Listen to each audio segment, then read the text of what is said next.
26 की तो structure number 26 तक हम आ चुके हैं और इसमें 26 में जो हमारा स्ट्रक्चर है वो है H2S2O7 और इसको हम ओलियम भी बोलते हैं, जो मैन्युफैक्चरिंग ऑफ सल्फ्यूरिक एसिड में इस्तेमाल होता है। और एग्ज़ाम में इस चीज़ के लिए आप प्रिपेयर रहना कि इसका जो ये नाम है वो ऐसे भी आ सकता है, पायरो सल्फ्यूरिक एसिड। ये आपको पायरो सल्फ्यूरिक एसिड के नाम से भी पूछा जाता है। अब इसका जो डायग्राम है वो किस तरीके से आप बनाओगे और क्या इसका तरीका होगा। अब तो सेंट्रल एलिमेंट जो है वो दो हो चुके हैं, सेंट्रल आइटम। ठीक है, तो इस केसेस में अब मैं ये भी बोलता हूँ कि यहाँ पर हम लेवल सेकंड पे चल रहे हैं, ठीक है ना। और याद रखना दो ही लेवल हैं, फर्स्ट और सेकंड। फर्स्ट में 25 क्वेश्चन है और सेकंड में बचे हुए रिमेनिंग क्वेश्चन है। और याद रखना कि एक जो क्वेश्चन है वो आपका लेवल फर्स्ट से आएगा और दो क्वेश्चन जो है वो लेवल सेकंड से आएंगे, ठीक है ना। ऐसा भी हो सकता है कि दो जो क्वेश्चन हो वो लेवल फर्स्ट से दे दें और एक क्वेश्चन यहाँ इससे दे दे, लेवल सेकंड से दे दे। तो कहने का मतलब दोनों लेवल से कुछ ना कुछ एग्जाम में जरूर आएगा कंफर्म। ठीक है, तो इसको कैसे बनाएंगे, देखो दो सल्फर हैं, आपको इस तरीके से बनाने हैं। डबल बॉन्ड हो मैंने बता दिया है, सभी का प्रोसेस एक जैसा ही है। और उसके बाद 1 2 3, यहाँ भी 1 2 3 ऑक्सीजन ऑक्सीजन शेयर हो गया। ठीक है, तो यहाँ ऑक्सीजन के दो बॉन्ड हो गए आपके कंप्लीट। और अगर यहाँ देखें तो यहाँ हम कैसे कर सकते हैं ओ, और मैंने हाइड्रोजन के बारे में क्या बताया था कि अगर ये हाइड्रोजन आपके है तो H जो है वो इसको छोड़ेगा नहीं, OH, यहाँ भी OH। अब ये ऑक्सीजन ऑक्सीजन जो रह गया, अगेन डबल बॉन्ड इस तरीके से हो जाएगा। दिस इज योर H2S2O7 जिसका नाम है ओलियम। नंबर 27 की तरफ चलते हैं। तो नंबर 27 जो है उसमें आता है आपका H2S2O8 जिसका नाम है पैरोक्सो डाइसल्फ्यूरिक एसिड। ठीक है ना, इसको बोलते हैं हम पैरोक्सो डाई सल्फ्यूरिक एसिड, इस तरीके से। ठीक है, तो इसको कैसे हम बनाएंगे पैरोक्सो डाइसल्फ्यूरिक एसिड को। तो यहाँ पर ये सल्फर है, यहाँ पर ये सल्फर है, ये डबल बॉन्ड O, यहाँ भी डबल बॉन्ड O। तो यहाँ पर आ गया आपका 1 2 3 और ये ऑक्सीजन और ये ऑक्सीजन आपको ऐसे लगाना है क्योंकि यहाँ पर जो ऑक्सीजन है वो ज़्यादा है। अब यहाँ पर फिर से वही OH, यहाँ पर वही OH सेम, यहाँ भी आप डबल बॉन्ड O और डबल बॉन्ड O लगाओ जैसे इससे पहले केस में हमने किया। तो ये आपका हो गया पैरोक्सो डाइसल्फ्यूरिक एसिड। ठीक है, इसी तरीके से बात करते हुए हम चलते हैं केस नंबर 28 की तरफ। और ये हमारा जो केस 28 है, यहाँ पर अब आता है हमारा H4P2O7। तो यहाँ भी वही दो फॉस्फोरस हैं, ऐसे हम इस्तेमाल करेंगे इसको, डबल बॉन्ड O, यहाँ भी डबल बॉन्ड O। और यहाँ 1 2 3 वही एक ऑक्सीजन, वही आपके पास OH, यहाँ भी OH है। ठीक है ना, आपके पास चार हाइड्रोजन है तो OH और ये भी OH। तो ये बन गया आपका H4P2O7। ठीक है ना। अब इसके अलावा जो केस हैं वो थोड़े से आपको अटपटे लग सकते हैं। ये केस में 28 पर है आपका N2O4। ठीक है ना, नाइट्रोजन और ऑक्सीजन से बनने वाले कंपाउंड। अब इसमें नाइट्रोजन नाइट्रोजन, अब यहाँ पर ऑक्सीजन एक यहाँ है, एक यहाँ है, एक यहाँ है, एक यहाँ है, ये हो गया आपका एक डबल और एक सिंगल, एक डबल और एक सिंगल। और ये बॉन्ड आपका इस तरीके से बनेगा। लेकिन नाइट्रोजन के आउटर मोस्ट में जैसा कि आपको पता है कितने इलेक्ट्रॉन होते हैं, 5। और याद रखना कि नाइट्रोजन, ये कई बच्चे कहते हैं सर ऐसे भी तो कर सकते थे, हम ऐसे भी कर सकते थे। ठीक है ना, तो नाइट्रोजन कभी भी क्या नहीं कर सकता, 5 बॉन्ड नहीं बना सकता नाइट्रोजन। जैसे कोवेलेंसी जो यहाँ पर देख पा रहे हो आप, 1 2 3 4 5, नाइट्रोजन की कोवेलेंसी यहाँ पर कितनी है, 5 कोवेलेंसी, जो कि इम्पॉसिबल है। नाइट्रोजन कभी भी 5 बॉन्ड फॉर्म नहीं कर सकता। कईयों के दिमाग में तो आ भी क्या होगा, क्यों नहीं कर सकता, और जिनके नहीं आया वो सुन लो। This is due to absence of D orbital. Nitrogen में डी ऑर्बिटल नहीं होता तो फिर क्या करता है ये नाइट्रोजन, ये करता है 1s2 2s2 2p3, ठीक है ना, 7 है। तो अब आप खुद बताओ, जब डी ऑर्बिटल है ही नहीं तो ये कितने बॉन्ड बना सकता है? ये देखो 1 2 1 2 3, ठीक है ना। यहाँ पर क्या आ गया, अगर एक्साइट भी हो जाए तो यहाँ चला जाएगा, बाकी ये है। तो ये कितने बॉन्ड बना सकता है? कई बच्चे कहते हैं सर ये 3 बॉन्ड बना सकता है। नहीं, ये एक कोऑर्डिनेट बॉन्ड भी बना सकता है, ठीक है ना। तो ये 4 बॉन्ड बना सकता है नाइट्रोजन, सिर्फ और सिर्फ मैक्सिमम कितने बॉन्ड वो फॉर्म कर सकता है? ओनली 4, मैक्सिमम 4 बॉन्ड बना सकता है। और इसका जीता जागता एग्जाम्पल सभी को पता है, ammonium ion, NH4 positive ammonium ion, ठीक है ना। तो मैक्सिमम 4 बॉन्ड बनाता है ये। कभी भी 5 बॉन्ड तो आप सोचना भी मत, इसके लिए इम्पॉसिबल है, ठीक है ना। तो ये 4 बॉन्ड बन गए इसके, ठीक है। और इस तरीके से हम अब इसका ये प्रोसेस जो है वो स्टार्ट कर सकते हैं।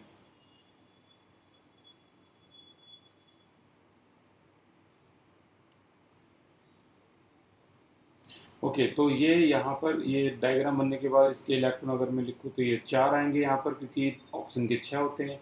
यहाँ अगर मैं बनाऊँ तो 5 इलेक्ट्रॉन आएंगे, यहाँ बनाऊँ तो 5 इलेक्ट्रॉन आएंगे, ये भी ओके, 4 इलेक्ट्रॉन के लिए, ठीक है ना, 5 5। अब यहाँ जो नाइट्रोजन का 5th इलेक्ट्रॉन है, ठीक है ना, वो ये क्या करेगा, इसको दे देगा। और ये बॉन्ड जो फॉर्म होगा वो कौन सा बॉन्ड फॉर्म हो जाएगा? Dative bond. This bond is known as dative bond. तो यहाँ से ये हटा देता हूँ, ठीक है। तो ये डेटिव बॉन्ड फॉर्म हो गया इसका। ओके, तो ये डेटिव बॉन्ड है। अगर आपको ये नहीं पता कि डेटिव बॉन्ड किसे कहते हैं तो ध्यान से इसको भी सुन लो। देखो डेटिव बॉन्ड,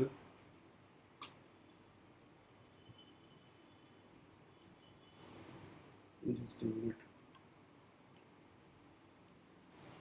डेटिव बॉन्ड जो होते हैं ये वो बॉन्ड होते हैं जिन्हें हम कोऑर्डिनेट बॉन्ड भी कहते हैं, ठीक है ना। और अच्छी बात जो इनकी समझने लायक है वो ये है कि ये बॉन्ड में जो जब फॉर्म होते हैं तो contributed by electron are contributed by one atom, one of the shared pair atom, and shared by both atom. अगर आप ध्यान से देखोगे यहाँ पे shared by both, contributed by one but shared by both, ठीक है ना। तो ऐसे बॉन्ड को कहते हैं हम डेटिव बॉन्ड। यहाँ अगर देखोगे तो शेयर तो दोनों ने किया, लेकिन कॉन्ट्रीब्यूशन अकेले नाइट्रोजन का ही था इस बॉन्ड में। यहाँ दोनों इलेक्ट्रॉन वो नाइट्रोजन के ही है, ठीक है। तो इस तरीके से कहते हैं इसको डेटिव बॉन्ड। ओके, और आगे चलें तो अगला जो पॉइंट है 29, वो 29 पे आ गए हैं हम। और ये है आपका N2O5 को कैसे बनाओगे, N2O5 को। तो यहाँ भी वही similar process, 1 2, again double bond O, double bond O, यहाँ भी सिंगल बॉन्ड O, यहाँ भी सिंगल बॉन्ड O। बस जो ये 5th ऑक्सीजन है वो इस तरीके से आपका ऐड होगा। यहाँ आप इलेक्ट्रॉन दिखा सकते हो, 2 2 4 2 5, अगेन पता है आपको डेटिव बॉन्ड, डेटिव बॉन्ड। पर आमतौर पर अगर आप ये डेटिव बॉन्ड ना भी बनाओ तब भी इसको करेक्ट माना जाता है, क्योंकि ये कंसीडर कर लिया जाता है कि नाइट्रोजन ने अपना एक इलेक्ट्रॉन इसको दे दिया। तो ज़्यादा नहीं कि शो करके दिखाओगे आप इसको, ना भी लिखो तब भी ये करेक्ट मानेंगे आपको, ठीक है। 30, नंबर 30 पे है हमारा एक, जो नेक्स्ट वन वो है N2O3। N2O3 यहाँ पर जो 2 नाइट्रोजन है वो इस तरीके से होंगे, एक डबल बॉन्ड O यहाँ पे होगा, एक डबल बॉन्ड O यहाँ पे होगा, ठीक है। और इनके बीच में यहाँ पे इस तरीके से आप एक पोजीशन पे क्या लगाओगे, ऑक्सीजन को लगाओगे। और ये इसके इस तरीके से ये बॉन्ड होगा इनके बीच में। यहाँ भी इसके देखा जाए तो 6 इलेक्ट्रॉन है, यहाँ भी देखा जाए तो ये 4 इलेक्ट्रॉन हो गए, ये 6 इलेक्ट्रॉन हो गए, ठीक है ना। और यहाँ पर जो नाइट्रोजन के टोटल इलेक्ट्रॉन कितने होते हैं, 5 होते हैं। तो 1 2 3 4 बॉन्डेड है, 50 है, 5th उसने इसको दे दिया। So this is your dative bond. अब आप यहाँ से इसको हटा सकते हो। ये डेटिव बॉन्ड जो है वो यहाँ से हट गया।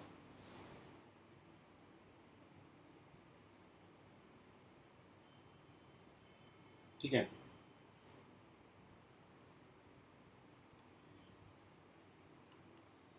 ओके, तो ये आपका इस तरीके से ये हट गया। और यहाँ जो नाइट्रोजन है इसके 1 2 3 हैं, तो 2 इलेक्ट्रॉन आपको इस तरीके से ये दिखाई देंगे।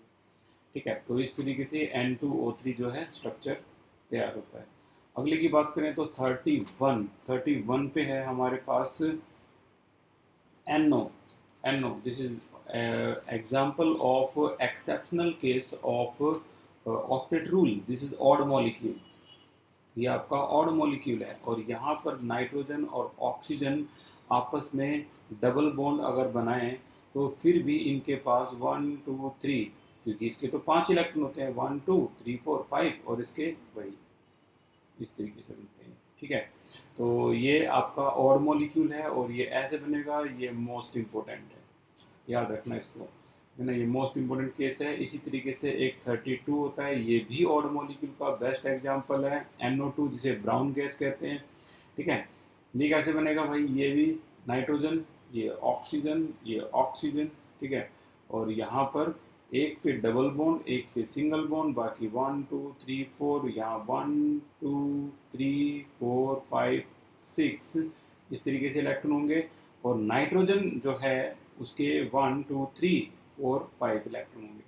ठीक है, अब यहाँ पर अगर देखने वाली बात आए तो ये आएगी कि ऑक्सीजन के तो चलो ठीक है पूरे हैं, यहाँ पर 5 इलेक्ट्रॉन रह जाते हैं किसके, आपके ऑक्सीजन के। और जो सेंट्रल एटम होता है वो अपना खुद का 1 इलेक्ट्रॉन इसको दे देगा, तो ये आपका इस तरीके से फॉर्म होगा। ठीक है, अपना खुद का 1 इलेक्ट्रॉन इसको देता है। तो अगर आप चाहो तो इसको आप डेटिव बॉन्ड भी बोल सकते हो, या फिर आप ऐसे भी दिखा सकते हो प्लस और माइनस करके, या फिर आप ऐसे भी दिखा सकते हो। यहाँ ये डेटिव बॉन्ड है, डबल बॉन्ड O 1 2 3 4, और यहाँ ऑक्सीजन है तो 1 2 3 4 5 6, और आपका नेगेटिव चार्ज नहीं है तो डेटिव बॉन्ड, दोनों में से किसी भी एक को ऐसे दिखा सकते हो। ठीक है, अगर किसी को इलेक्ट्रॉन्स में ज़्यादा कन्फ्यूजन हो रही है तो आप ये तरीका भी इस्तेमाल कर सकते हो जो मैं अब आपको बताने वाला हूँ। ठीक है ना, इससे तो लगभग सभी मॉलिक्यूल आप बना सकते हो कैसे भी। जैसे जो तरीका है वो क्या है, जैसे NO2 नेगेटिव है, NO2 नेगेटिव में इसका एक नाम और यहाँ लिख देता हूँ, 32 है, 32 है तो इसको 33। ठीक है, NO2 नेगेटिव सबसे बेस्ट तरीका, अगर आपको ये इलेक्ट्रॉन डॉट स्ट्रक्चर जो कि लेविस स्ट्रक्चर होते हैं, लेविस डॉट स्ट्रक्चर होते हैं, वो बनाने का, सभी के वैलेंस इलेक्ट्रॉन जो है वो निकाल लो, बिल्कुल जैसे अभी हमने थोड़ी देर पहले स्ट्रक्चर बनाते हुए किया था लास्ट क्लास में। नाइट्रोजन के वैलेंस इलेक्ट्रॉन कितने होते हैं, 5। ऑक्सीजन के कितने होते हैं, 12, और माइनस है तो +1। ये मैं लेविस डॉट स्ट्रक्चर बनाने का प्रोसेस बता रहा हूँ, ये याद रखना। ठीक है, तो इज इक्वल टू कितने हो गए, इस तरीके से 18। ठीक है, अब 18 वैलेंस इलेक्ट्रॉन है आपके, आपको कुछ नहीं करना। जब भी आप डायग्राम बनाओ ऐसे लिख दो, ऑक्सीजन ऑक्सीजन, यहाँ सिंगल बॉन्ड सिंगल बॉन्ड। ठीक है ना, तो यहाँ इनको कैसे रिप्रेजेंट करते हैं, ये 18 इलेक्ट्रॉन है, जहाँ पर दो बॉन्ड पेयर में 4 इलेक्ट्रॉन कैंसिल हो चुके हैं, तो आंसर है 14। तो 14 में आप कैसे इलेक्ट्रॉन बच्चों को लगाओगे, ऐसे इस तरीके से लगा दो, 6 + 6 कितने हो गए, 12, दो यहाँ लगा दो। ठीक है, अब चेक कर लो ऑक्टेट पूरा है या नहीं है। यहाँ देखो ऑक्सीजन का ऑक्टेट पूरा है, यहाँ ऑक्सीजन का ऑक्टेट पूरा है, बट यहाँ क्या ऑक्टेट पूरा है, 2 2 4 2 6 नहीं है पूरा। इसीलिए यहाँ के 2 इलेक्ट्रॉन को हट के यहाँ पर क्या बनाना पड़ता है, एक बॉन्ड बनाना पड़ता है। ठीक है ना, ये 2 इलेक्ट्रॉन यहाँ हट के एक बॉन्ड बनाते हैं। अब चेक करो क्या NO इसका इलेक्ट्रोड जो ऑक्टेट पूरा है नाइट्रोजन का, 2 4 2 6 2 8 पूरा है। ठीक है, रही बात नेगेटिव की, तो वो नेगेटिव साइन यहाँ लगा दो, दिस इज योर आंसर। आप चाहते तो यही आंसर ऐसे लिख सकते थे, N डबल बॉन्ड O, इस तरीके से इलेक्ट्रॉन है, सिंगल बॉन्ड O 1 2 3 4 5 6। ठीक है ना, और ये 2 इलेक्ट्रॉन आपके एज इट इज, और ये जो नेगेटिव साइन है आप चाहते तो यहाँ लगा सकते हैं। एक बात याद रखना, जो भी नेगेटिव साइन होते हैं वो सराउंडिंग एटम्स पे होते हैं, और जो भी पॉजिटिव साइन होते हैं वो सेंट्रल एटम पे होते हैं। जैसे एक और केस आप डिस्कस कर सकते हो यहाँ पर 34, क्या नाम है, NH4 पॉजिटिव, जिसका नाम है अमोनियम आयन। ये है आपका अमोनियम आयन, ठीक है। यहाँ पर अगर आप वैसी डायग्राम बनाना चाहते हो तो बना लो। नाइट्रोजन है, वैलेंस इलेक्ट्रॉन है इसके 5, हाइड्रोजन है ये आपके 4 है, पॉजिटिव का मतलब एक इलेक्ट्रॉन लॉस हो चुका है, आंसर आया 8। ओके, फिर इसके बाद हाइड्रोजन हाइड्रोजन हाइड्रोजन हाइड्रोजन, इस तरीके से बना सकते थे। मैं सिर्फ लेविस डॉट स्ट्रक्चर के बारे में आपको बता रहा हूँ। नॉर्मल स्ट्रक्चर जो है वो तो आपको आते ही है ऊपर वाले फॉर्मूले से, ठीक है। तो ये देखो, ये हो गया आपका। अब यहाँ पर 4 हाइड्रोजन है, और आपको करना क्या होता है, रूल क्या होता है, सभी को पहले सिंगल सिंगल एटम लगा दो। अब आप खुद डिसाइड करो एक बार कि टोटल वैलेंस इलेक्ट्रॉन कितने थे, 8। तो यहाँ पर 2 2 4 2 6 2 8, ओके, हो चुके हैं। और पॉजिटिव साइन कहाँ पे है, तो वो पॉजिटिव साइन नाइट्रोजन पे होता है। अगर आप चाहते हैं तो पॉजिटिव साइन ऐसे भी कर सकते थे, हाइड्रोजन हाइड्रोजन हाइड्रोजन, यहाँ भी हाइड्रोजन, और ये आपका आ गया पॉजिटिव साइन। ये तो बात होगी किसकी, लेविस डॉट स्ट्रक्चर की। लेविस डॉट स्ट्रक्चर, ये अभी तक हमने जितने भी नाइट्रोजन के स्ट्रक्चर बनाए हैं, ये नाइट्रोजन के, ठीक है ना, ये नाइट्रोजन के यहाँ पर ये डॉट डॉट डॉट डॉट दिख रहे हैं, ये सभी लेविस डॉट स्ट्रक्चर हैं जो कि आपको इसमें ऐसे ही बनाने हैं, ठीक है। और वैसे अगर मैं एक केस और करवाऊँ तो NH4 पॉजिटिव का जो स्ट्रक्चर और शेप की बात आती है कि इसका स्ट्रक्चर और शेप बताओ, ठीक है ना। इस तरीके से अगर मान लो क्वेश्चन आता है तो इसको कैसे करेंगे, इसको आप अपने तरीके से कर सकते हो, जैसे अभी हम कर रहे थे। कैसे, नाइट्रोजन के वैलेंस इलेक्ट्रॉन कितने होते हैं, 5 + 4 - 1, पॉजिटिव का मतलब 1, आंसर आया 8। 8 को किससे डिवाइड करते हैं, 2 से, तो ये हो गया आपका आंसर। और आंसर जो आया है 4, यहाँ x की वैल्यू 4, हाइब्रिडाइजेशन होगी आपकी sp3, और अरेंजमेंट जो है वो कैसे बनेंगे sp3 की, नाइट्रोजन 1 2 3 4, इस तरीके से। तो हाइड्रोजन 4 जगह है, 4 हाइड्रोजन ऐसे लग चुके हैं, और ये आपका आंसर आ गया इस तरीके से। शेप क्या है, टेट्राहेड्रल, ठीक है ना। तो कुल मिला के जो ये 34 था, ये मैंने एक्स्ट्रा करवाया है आपको। ये जो 34 एग्जाम्पल था ये मैंने आपको एक्स्ट्रा करवाया। अब आप में से कई बच्चे ये सोचते होंगे कि यार जितने भी आपने एग्जाम्पल करवाए हैं सर ने, कि इनमें इन्होंने 8 से डिवाइड क्यों नहीं किया, 2 से डिवाइड क्यों नहीं किया, ठीक है ना। ये जितने भी एग्जाम्पल करवाए हैं, NO2 हो गया, N2O5 हो गया, ये एग्जाम्पल, ठीक है ना। तो आप अगर ऐसे भी करना चाहोगे तब भी आपका आंसर यही आएगा। और ये मैंने इसीलिए नहीं किया करवाए क्योंकि यहाँ सेंट्रल एटम जो थे वो 2 थे। तो जिसके भी सेंट्रल एटम 2 हैं उनको आपको इस तरीके से ही करना पड़ेगा जैसे आपको दिख रहे हैं। सेंट्रल एटम 2 है, ये डायग्राम, सेंट्रल एटम 2 है, ये डायग्राम, सेंट्रल एटम 2 है, ये डायग्राम, सेंट्रल एटम 2 है, ये डायग्राम, ठीक है ना। नॉर्मली जिसके सेंट्रल एटम 2 नहीं है उसको आप ऐसे कर सकते हो, जैसे NO2 की जो शेप आई थी वो आपकी ये आई हुई है, NO2 की शेप, ठीक है। तो NO2 नेगेटिव की जो शेप आई है आप उस डायग्राम से कैसे कर सकते हो, तो वो भी आपका वही आंसर निकालेगा। नाइट्रोजन के वैलेंस इलेक्ट्रॉन कितने हैं, 5 हैं, ऑक्सीजन के कितने हैं, +1, आंसर देख लो कितना आया, 18। तो 18 को अगर आप यहाँ करोगे इस तरीके से तो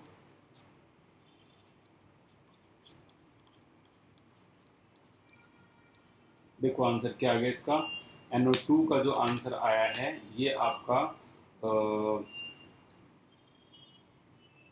x की वैल्यू 3 आ गई, तो हाइब्रिडाइजेशन क्या होगी आपकी, sp2।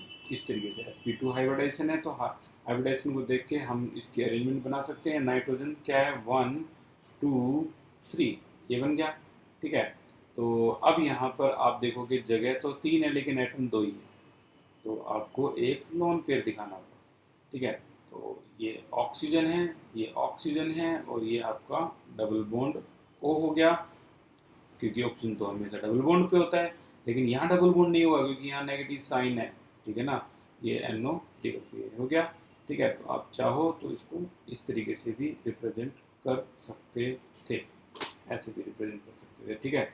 और NO2 तो ऐसा केस है जो आपका ये इस तरीके से भी पूरे नंबर दे देंगे, और ऐसे करोगे तो ये भी ऐसे में भी पूरे नंबर आपको मिल जाएंगे, ठीक है ना। दोनों में बिल्कुल सेम बात है, बस ये है कि शेप जो है वो बेस्ट है, ठीक है। बाकी बस आपको जो रिजल्ट निकालना है वो ये निकालना है कि जिसमें सेंट्रल एटम कितने होते हैं, 2 होते हैं, उनमें आपको फॉर्मूला डिवाइड करने का नहीं लगाना है, और जिनके सेंट्रल एटम 1 होते हैं वहाँ आप ये फॉर्मूला डिवाइड करने का लगा सकते हो, ठीक है ना, और आपका वही आंसर आएगा। बाकी तो मैंने सारे केस जो एक्सेप्शन थे वो भी डिस्कस कर लिए आपके साथ। लेवल 2 में मोस्टली एक्सेप्शन केस होते हैं, ठीक है ना, तो सारे डिस्कस हो गए हैं। और कुछ मोस्ट इम्पोर्टेंट जो केस हैं वो भी हम डिस्कस कर लेते हैं। जैसे अभी है आपका 35 तक हो गए हैं नॉर्मली, तो ये है आपका 36 मोस्ट इम्पोर्टेंट जो सबसे ज़्यादा बोर्ड में आए हैं। कौन कौन से हैं? HPO3 का ट्वाइस, ठीक है ना, थ्राइस, थ्राइस है ये।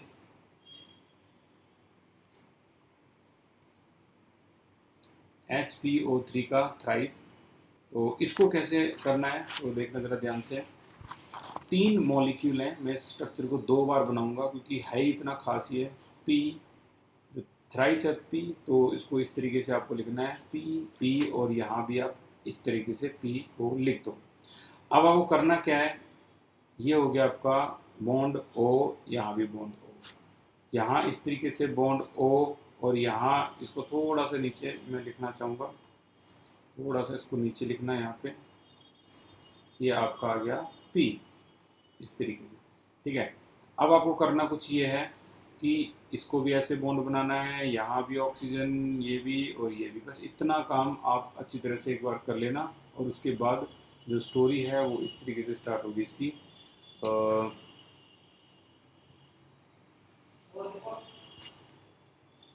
जो ऑक्सीजन में है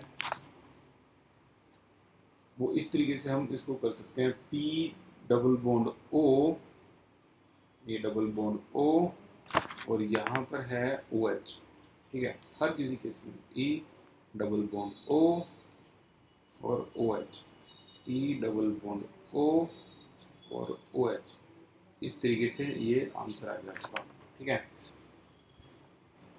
अच्छा, एक बार फिर से इसको ट्राई कर लेते हैं। केस था HPO3 का थ्राइस, मोस्ट इम्पोर्टेंट केस। कैसे करा भाई, डायग्राम को इस तरीके से बनाना है हमको, पी पी पी, थोड़ी सी प्रैक्टिस करोगे आप ये सारा खेल समझ जाओगे कैसे होता है, ठीक है।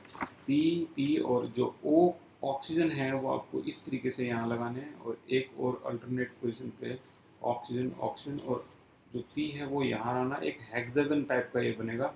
और फिर हर केस में double bond O OH, double bond O OH, double bond O OH, तो आपको ये रियलाइज होगा कि यहाँ पर HPO3 जो है वो इस तरीके से बनेगा, HPO3, ये हिस्सा जो है वो आपका इसके ब्रैकेट के अंदर है। वैसे ही HPO3 ये हिस्सा है जो आपका वो ब्रैकेट के अंदर है ना। HPO3 ये हिस्सा जो है वो आपका ब्रैकेट के अंदर है। तो ये सर्कल मत बना देना वहाँ पे, ठीक है ना, तो मैं बस समझाने के लिए थ्राइस इस तरीके से करते हैं। तो ये बहुत खास केस है और कई बार ये एग्जाम में आया हुआ है, तो इसको भी अच्छी तरह से प्रैक्टिस कर लेना, इसकी ये मोस्ट इम्पोर्टेंट केस है। और केस स्टडी करते हैं 37, एक और इसी का ही भाई है, ये भी मोस्ट इम्पोर्टेंट है। क्या है? HPO3 का N, पहले वाले का जो नाम था, ये नाम मैं लिखा नहीं, ये बहुत खास नाम है, तो इसको ही मत भूलना भाई, cyclo trimeta phosphoric acid, trimeta phosphoric acid, ये है आपका साइक्लो ट्राईमेटा फॉस्फोरिक एसिड, ठीक है ना, ये केस। तो कई बार तो इसी नाम से पूछ लेते हैं कि बनाओ, डायग्राम बना के दिखाओ साइक्लोट्राइमेटाफॉस्फोरिक एसिड। और यहाँ पर जो ये केस है इसको कहते हैं पॉलीमेटाफॉस्फोरिक एसिड। ये है आपका पॉलीमेटाफॉस्फोरिक एसिड। ठीक है, तो ये पॉलीमेटाफॉस्फोरिक एसिड है। और इसको कैसे बनाएंगे, तो ये भी उसी की तरह आसान है। पी डबल बॉन्ड ओ से स्टार्ट कर लो और 1 2 3 इसी तरीके से P double bond O 1 2 3, P double bond O 1 2 3, 3 N है तो 3 केस आपके इनफ होते हैं। अब देखना क्या करेंगे हम, HPO3, तो यहाँ लगाएंगे हम क्या, OH। देखो दो जो शेयर करेगा वो एक ऑक्सीजन होगा, ये ऐसे करके ऑक्सीजन होगा, बीच में OH आप लगाते रहो। ठीक है, अब देखना जरा ध्यान से, यहाँ का जो ऑक्सीजन है, यहाँ का जो ऑक्सीजन है बिल्कुल इसी तरीके से वो आगे किसी से लिंक है, और यहाँ का जो ऑक्सीजन है ये भी आगे किसी से लिंक है। ठीक है ना, तो इस वाले हिस्से को हम N लिख सकते हैं और ये पूरी लाइन ऐसी बनेगी। और इसके अंदर का जो मटेरियल है HPO3 वो कैसे यूज किया गया है वो भी देखना, HPO3, ये इस तरीके से आप बता सकते हो इसको, HPO3 ये आ गया। सिमिलरली HPO3 दूसरा हिस्सा जो है वो ये आ गया। सिमिलरली HPO3 ये तीसरा हिस्सा है इसका, ये भी ये आ गया। ठीक है ना, तो इस तरीके से हम इस्तेमाल करते हैं HPO3 को। एक बार और प्रैक्टिस के लिए यूज करते हैं हम इसको, HPO3 का N कैसे बनाया ये, तो भाई फिर से वही P, यहाँ भी P और यहाँ भी P, double bond O 1 2 3, double bond O 1 2 3, double bond O 1 2 3, बीच में पहले ही ऑक्सीजन लगा दो। ये भी यहाँ कहीं ना कहीं आगे कनेक्ट है किसी से, ठीक है, ये भी कनेक्ट है किसी से। ठीक है, बीच में यहाँ OH, ये भी OH, ये भी OH, इस तरीके से आ जाएगा। ठीक है, और ये बन गया आपका HPO3N, नाम है क्या, पॉलीमेटाफॉस्फोरिक एसिड, पॉलीमेटाफॉस्फोरिक एसिड, ये होता है पॉलीमेटाफॉस्फोरिक एसिड। तो 37 के बाद है नंबर 38 का। 38 यहाँ पे है वो है HClO3। HClO3 को भी वैसे ही आप ट्राई कर सकते हो, नाम है इसका क्लोरिक एसिड, क्लोरिक एसिड।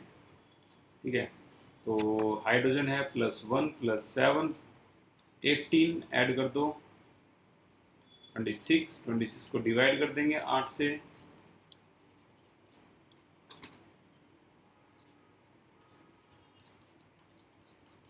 ठीक है, ये आंसर आ गया इसका। 3 + 1 क्या हो गया, x की वैल्यू 4 होगी, x की वैल्यू 4 है तो हाइब्रिडाइजेशन क्या होगी इसकी, sp3 होगी। sp3 है तो इसकी जो अरेंजमेंट है वो कैसे बनेगी, तो सेंट्रल एटम तो Cl है। तो देखो कैसे, ऑक्सीजन है तो एक तो डबल बॉन्ड O लगा ही दो आप, बाकी 1 2 3 इस तरीके से बना दो ये। ठीक है, 4 है तो अब यहाँ पर H है तो वो तो देखो इसके साथ रहेगा ही रहेगा, ये बात तो क्लियर है कि वो HO को तो छोड़ेगा नहीं। ठीक है, बाकी एक क्या है, लोन पेयर भी है, तो लोन पेयर बिल्कुल साइड में लगा सकते हो। और एक जो रह गया वो ऑक्सीजन ही है, ऑक्सीजन ही है तो वो तो यार सिंगल बॉन्ड में रहता ही नहीं, तो ये आप डबल बॉन्ड लगा सकते हो इस तरीके से। आप चाहो तो इसको सिंगल करके ऐसे ही बना सकते थे, ये भी गलत नहीं होता। डबल बॉन्ड O, यहाँ एक डबल बॉन्ड O आ गया, यहाँ OH आ गया और यहाँ आपका लोन पेयर आ गया। ऐसे ही बनाओगे ये भी बिल्कुल करेक्ट माना जाएगा। ठीक है, तो इस तरीके से आप इसको बनाना है क्लोरिक एसिड को। अगला है आपका 39। 39 जो है वो है HClO4, इसका नाम है पर क्लोरिक एसिड। ठीक है, this is your perchloric acid.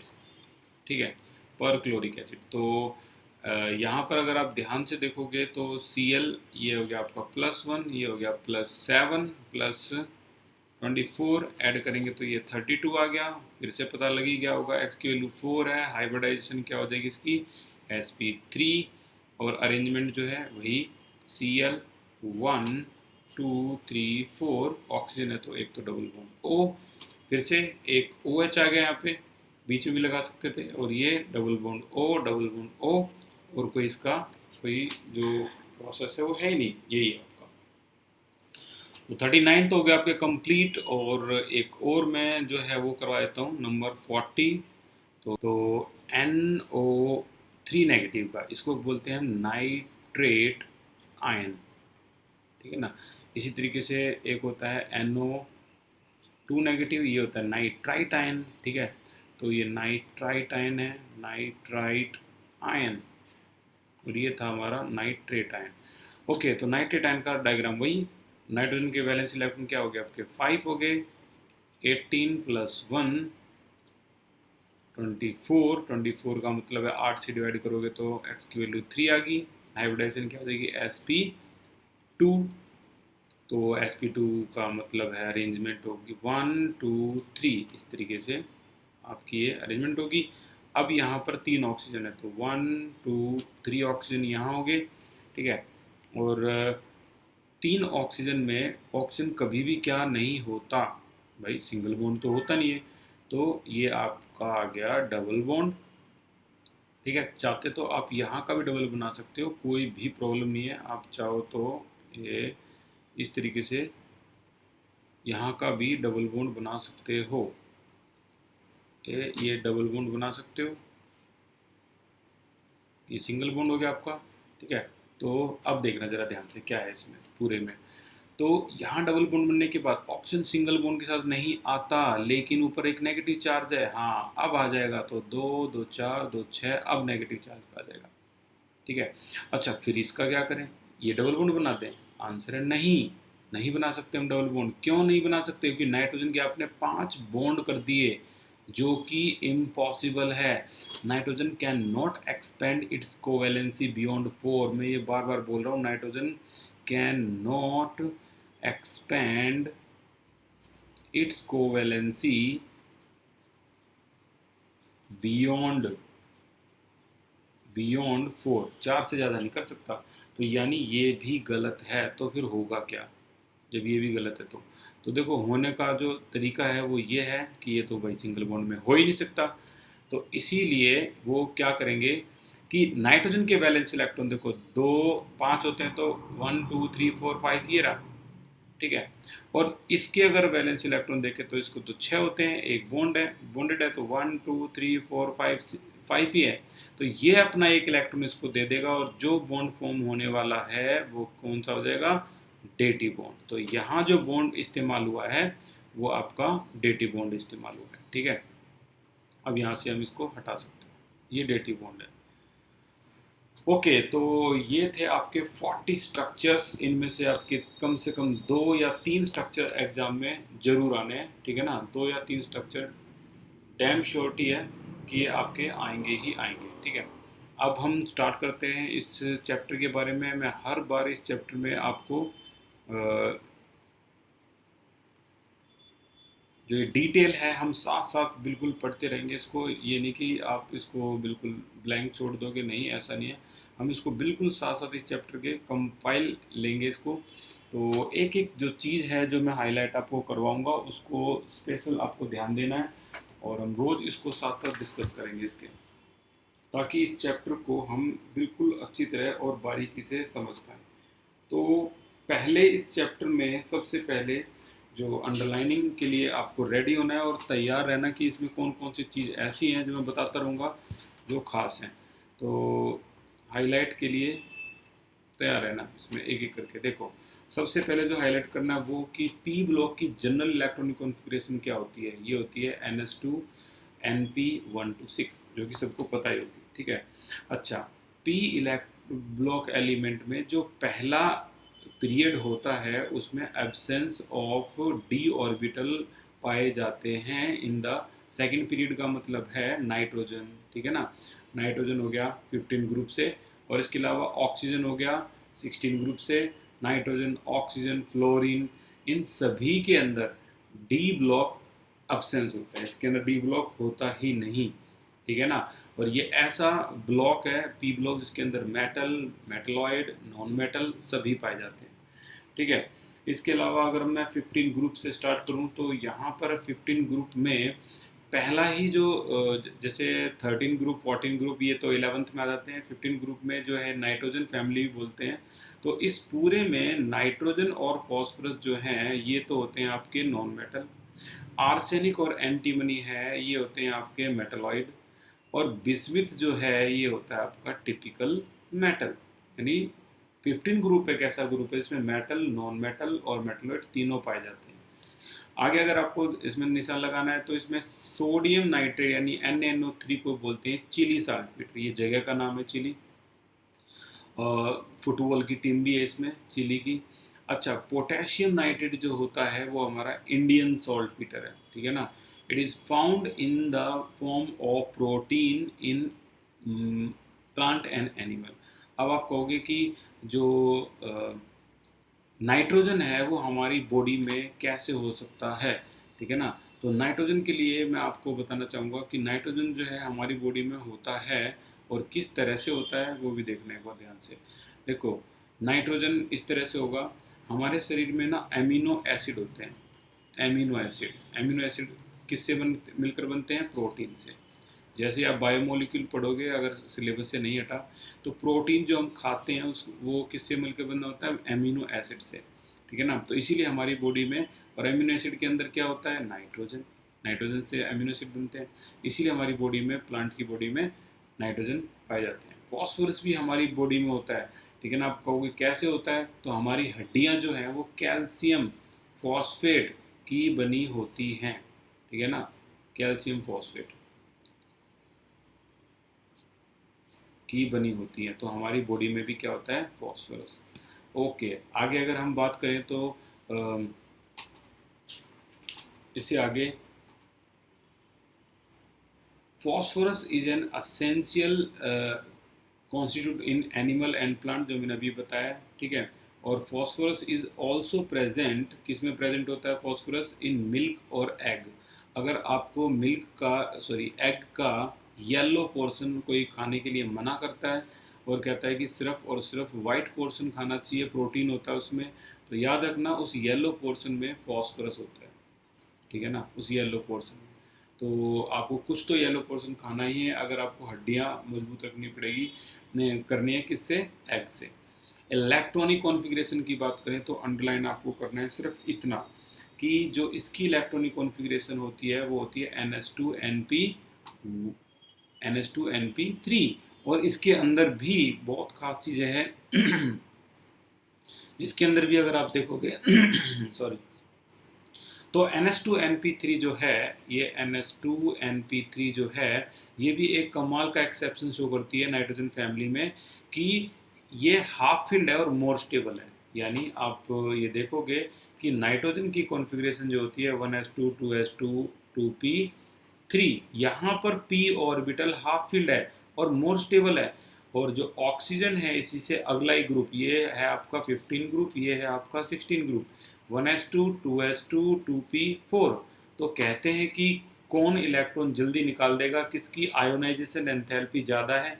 तो हम कहेंगे इसकी आयोनाइजेशन एंथैल्पी बहुत ज़्यादा है, इसकी आयोनाइजेशन एंथैल्पी कम है। इसको थोड़ा सा एनर्जी लगनी है एक इलेक्ट्रॉन को लॉस करवाने में, इसको ज़्यादा एनर्जी लगनी है।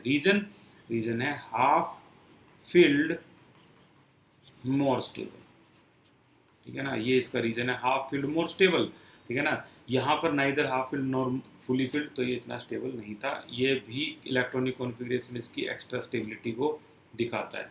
और आमतौर पर आयोनाइजेशन एंथैल्पी लेफ्ट राइट क्या होती है आपकी? लेफ्ट राइट इंक्रीज होती है, ठीक है ना। लेकिन यहाँ एक ऐसा केस है जहाँ आयोनाइजेशन एंथैल्पी लेफ्ट में होने के बाद भी 15 की ज़्यादा होती है। कईयों के लिए तो जस्ट रिपीटेशन है, लेकिन कईयों के लिए नई बात होगी। तो एटॉमिक रेडियस की तरफ चलते हैं। देखो, atomic radius top to bottom जो डाउन द ग्रुप जाते हैं वो एटॉमिक रेडियस क्या होता है? इसका इंक्रीज होगा। और रीजन क्या होगा? एडिशन ऑफ न्यू शेल, ठीक है ना। एडिशन ऑफ न्यू शेल की वजह से एटॉमिक जो रेडियाई है वो टॉप टू बॉटम क्या होती है? इंक्रीज होती है, ठीक है ना। नाइट्रोजन से फॉस्फोरस की तरफ तो बहुत ज़्यादा ही इंक्रीज होती है, लेकिन आर्सेनिक से बिस्मिथ की तरफ ये स्मॉल अमाउंट में इंक्रीज होती है।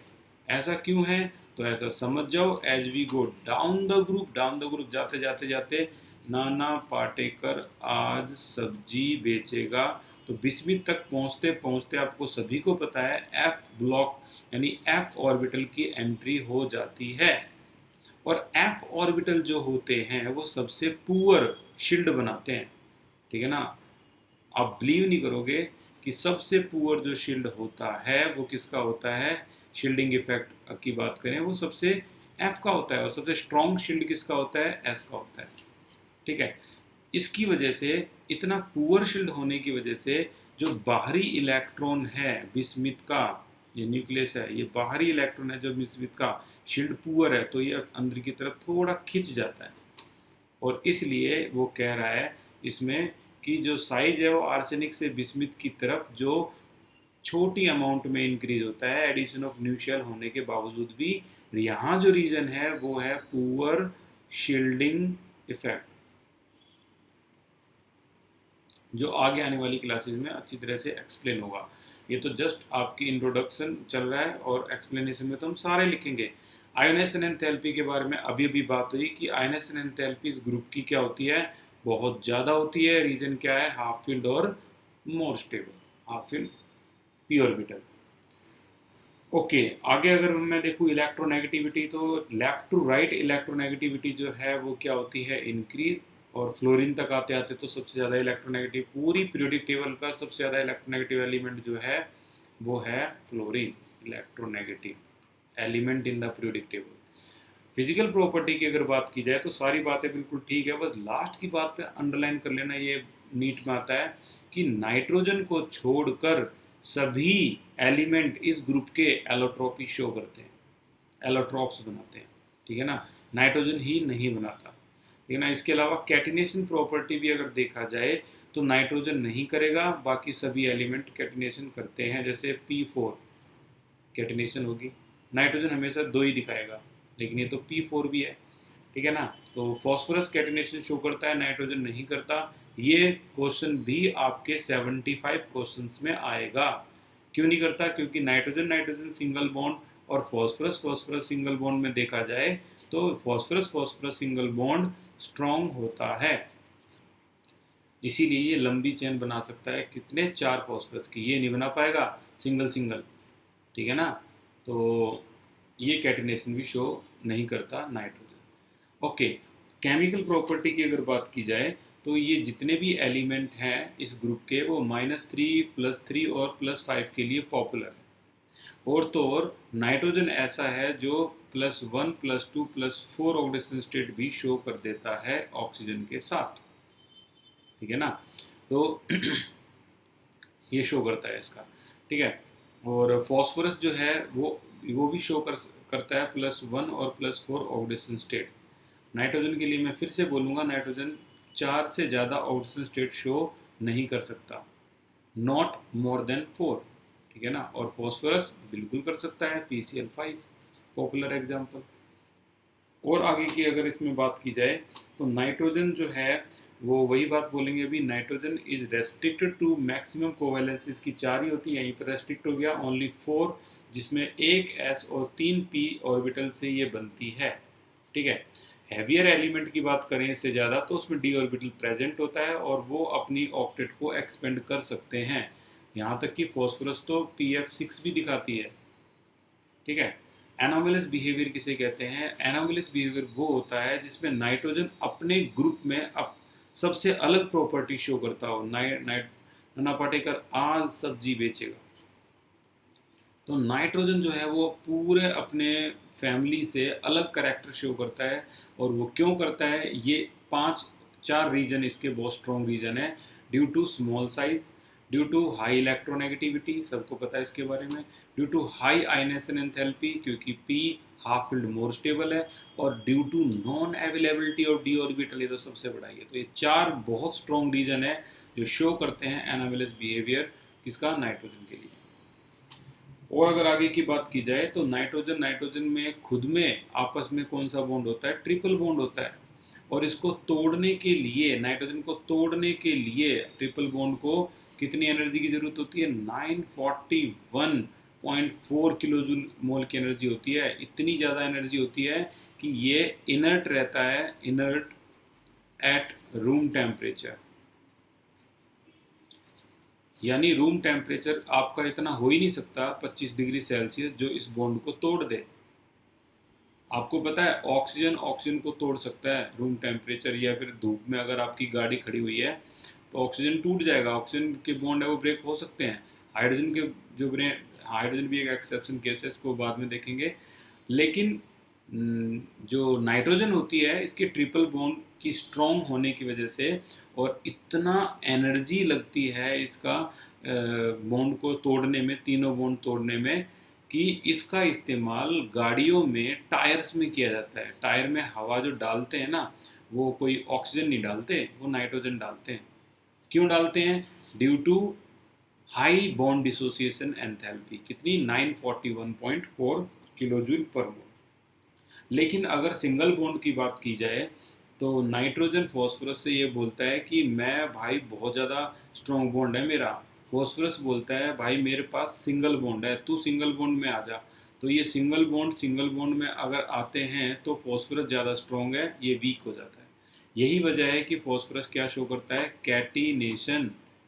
तो कैटिनेशन प्रॉपर्टी जो है वो शो करता है कौन? फॉस्फोरस। क्यों करता है? ये पूरा रीजन है। सिंगल बॉन्ड जैसे पीपी, एएस, एसबी, एसबी और बिस्मिथ, वो तो चलो मेटेलिक है, मेटेलिक के बॉन्ड फॉर्म करेगा।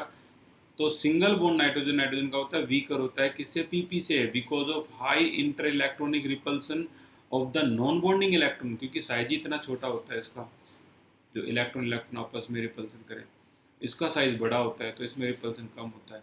ठीक है ना? इसी वजह से कैटिनेशन टेंडेंसी जो होती है नाइट्रोजन की, वो क्या होती है? वीक होती है। तो यहाँ तक आज हमने किया है ये। ठीक है, कल की क्लास में हम और आगे की स्टोरी पढ़ेंगे और कल की क्लास से क्वेश्चंस भी स्टार्ट हो जाएंगे। आपके नोट्स में एक लिस्ट बनी हुई है, 75 क्वेश्चन जो हैं वो एक एक करके हम कल स्टार्ट करेंगे विद रीजन। ठीक है ना? तो अपने जो नोट्स है वो कैसे भी अवेलेबल कर लो। वैसे तो मैंने सेंड कर दिए हैं व्हाट्सएप पे और ऐप पे भी।